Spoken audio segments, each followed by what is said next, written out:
Jusqu'à ce que quand peux-tu reculer dans le temps? Tourne les aiguilles de l'horloge et regarde jusqu'où tu peux aller.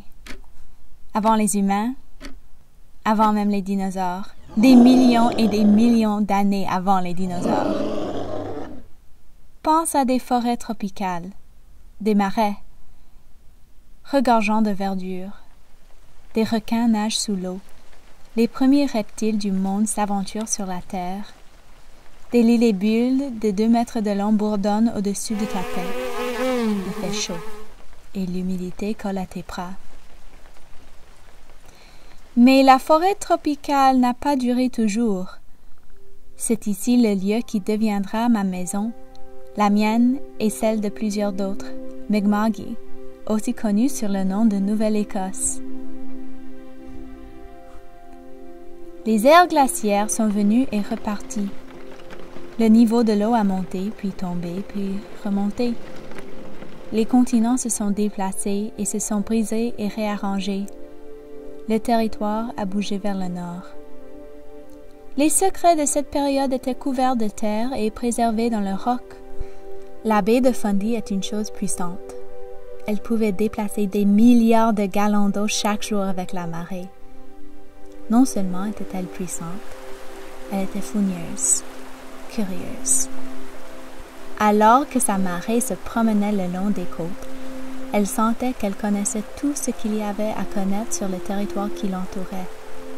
Elle connaissait le son de chaque affluent, le nom de tous les oiseaux marins, le nombre de homards qui nageaient sous l'eau. Elle connaissait tout excepté un endroit, les falaises, solides, immobiles.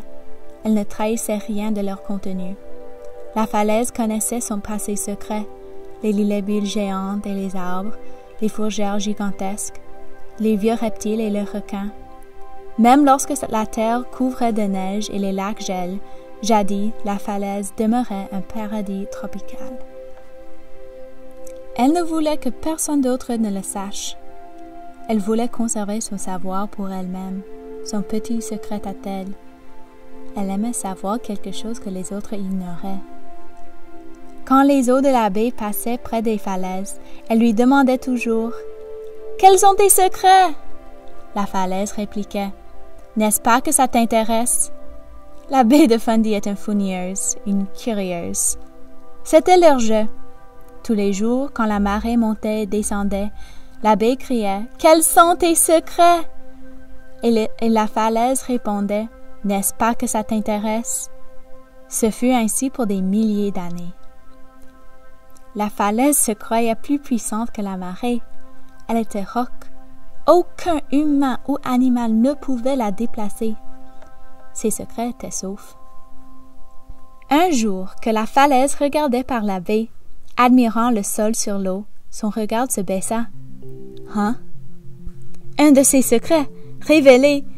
Le fossile d'un arbre pointait vers la baie, la forme de lézard, et là, le contour d'une fourgère.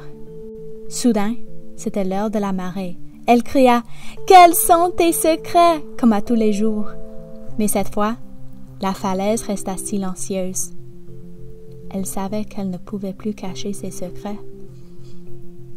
Au fil du temps, au fil de milliers d'années, la marée, peu à peu, avait grugé les couches de roc et de terre jusqu'à ce que son histoire secrète soit au vu et su de tous. Grâce à la curiosité de la baie de Fundy, nous connaissons le passé de Mi'kma'ki, aussi connu sous le nom de Nouvelle-Écosse, il y a des milliers d'années.